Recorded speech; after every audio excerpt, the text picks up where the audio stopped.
Meet the silent patriots, weavers of pride, artisans of freedom. Unfurl the untold story of unsung heroes who paint our hearts in saffron, white and green.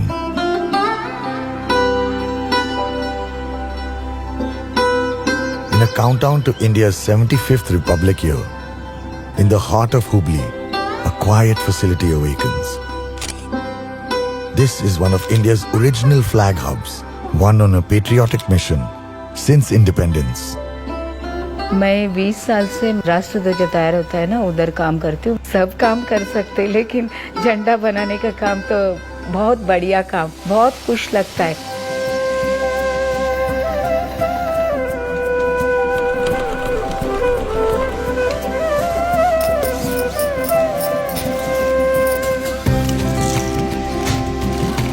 Under exacting eyes, adhering to the flag code and BIS standards, every thread is examined, colors perfected, dimensions verified. छोटे बच्चे से लेके प्रधानमंत्री, राष्ट्रपति सब लोग salute करते हैं. वो देखो हमको बहुत अच्छा लगता है. मैं प्राउड फील करती हूँ. मैं मेरे देश के लिए नेशनल फ्लैग बना रही हूँ. The hands measuring every inch of a nation's pride. So, when you see the tricolors fluttering, remember the skilled hands of artisans behind it.